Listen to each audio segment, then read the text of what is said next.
Welcome in, everyone, here into the South Plains College Texan Club. We're pleased to be joined by South Plains College Rodeo coach. Coach Kerry Doster joins us. Season's up and rolling, Coach. Boy, I tell you what, you jumped right out of the national finals stuff in a couple of months, and you're right back at her here at South Plains Yeah, we've College. got a season that it stretches out a long time. You know, we start practice in August, you know, and pretty much 2 months after we get done with the college finals, I mean, we're back rolling it again, which it's good, but, you know, like I always tell everybody, it gives everybody time to get injured and rehab and everything else. But there's a lot of time for stuff to go on there. But There's a lot of time for things to go wrong, but there's also a lot of time for things to go right. That's too, right, yeah. But, you know, I don't like to be too optimistic. I don't want to be shot down too fast. There you go. No, let's talk about the season. What do you guys got coming up here to start things off? Well, we always start at Port Alice, so we go there this weekend.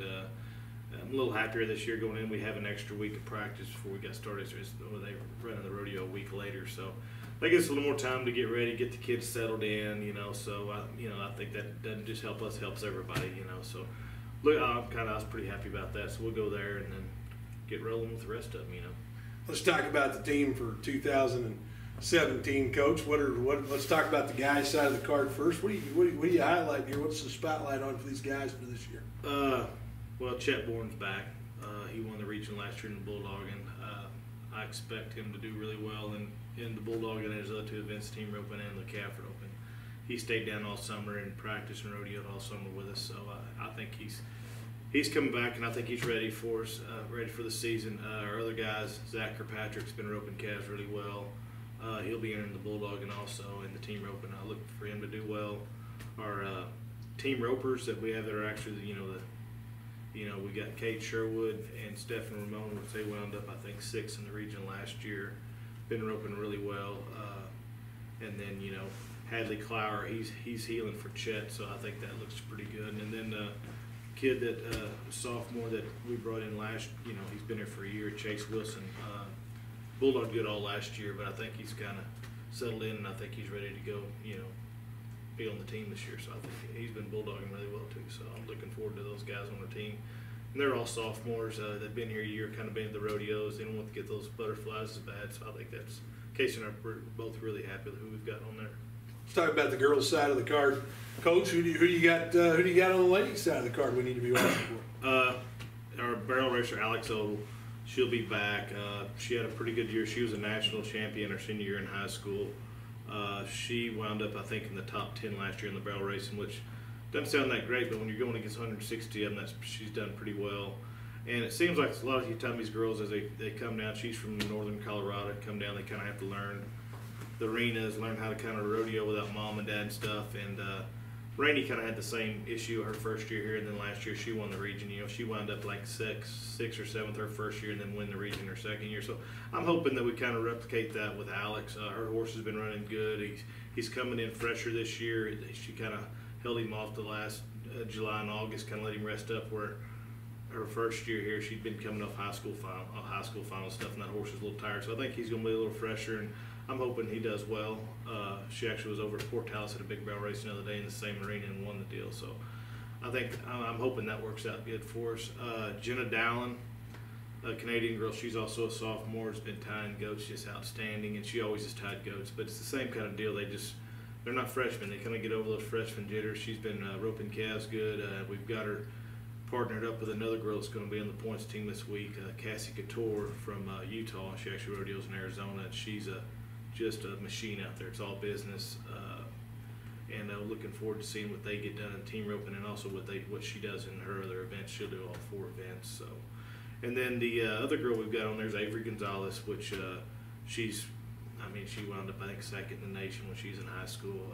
Goat tie's really good, got a really strong work ethic, and me and Casey have been really pleased how she's kind of stepped up. As these other sophomores goes, you kind of have to have these freshmen step up and be kind of leaders, and she's been kind of leader out there on the girls' team. So we'll see what they get done.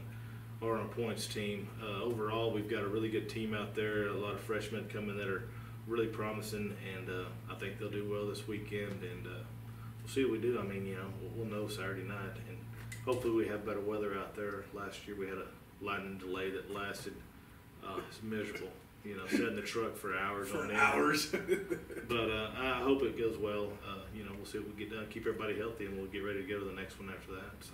Interesting point you made with incoming freshmen about getting used to rodeo without mom and dad, because high school rodeo isn't like high school football. High school football, you get on a bus with a bunch of football players. Exactly. You've got a group of coaches.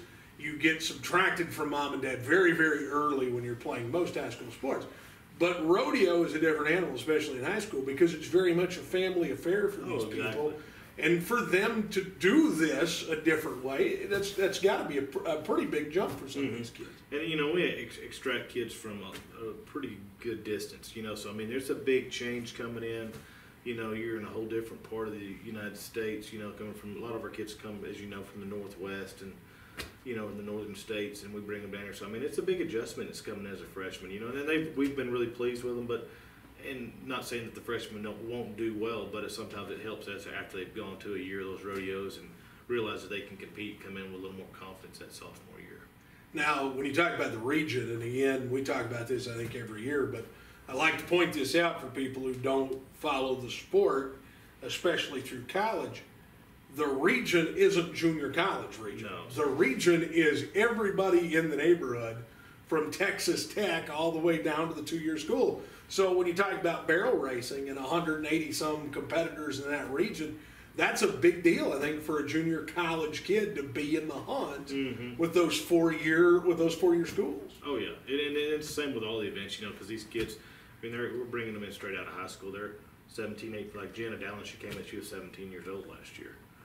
She went Texas Tech, wound up in the top 10 in the GO Town, but it just takes them a little bit, and like Rainey Robinson, we'll be competing against her. She rodeoed for us for 2 years, won the region for us, and now we've got to go try to beat her. So that's always pleasant, I would imagine. Oh yeah, somebody you trained up and then ship off. And and beat them somewhere else. Yeah, and we go there. I mean, and those kids, we kind of still consider them our kids. We help them. They need something. They're kind of, that's just kind of the sport of rodeo and the mentality of it. Of course, we want to win, but if those kids need something, Casey and I usually there to help them. So.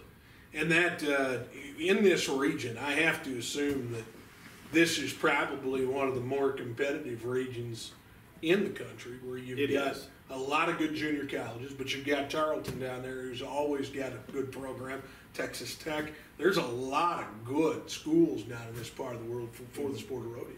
And I think, and in saying that, I think that's what helps our recruiting. I mean, of course, we're out getting those kids, but a lot of the kids that we bring down here, they want to come compete in this region. I mean, it's we have the most competitive contestants in the region. It's the largest region, and it's the most competitive one. They're out there, so it is what it is. It's probably not as easy to get kids to college finals as some of these other regions are, but once we get there, usually we, fare pretty well.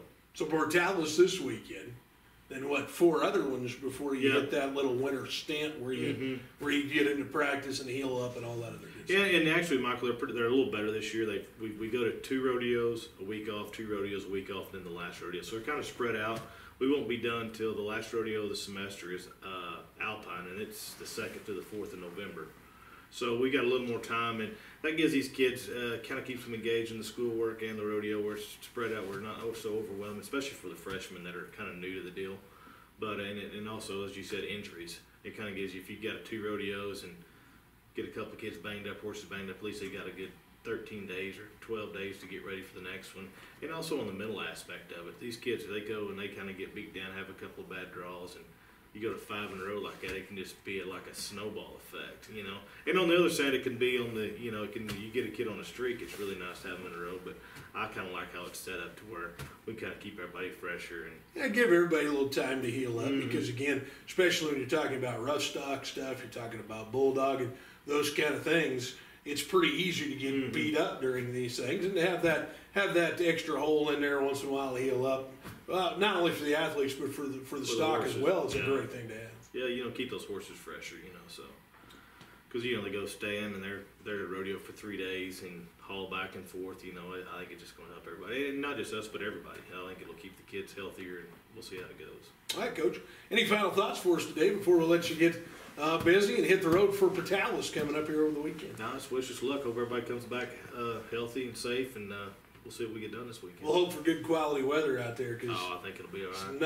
Nothing effective more, I think, than sitting in the pickup watching it lightning for hours at a time. Yeah, that deal last year, we got done with the first perf at 3:45 in the morning, I think, or 3. Well, we got back to the hotel about 3:45, so it's a long night. There you go. Coach, appreciate your time as always. Thanks for dropping by and visiting with us. Best of luck to yourself and the team. Look forward to hearing good things from you. Thank you. South Plains College here at the Texan Club. Coach Kerry Doster. I'm Michael Wiiest.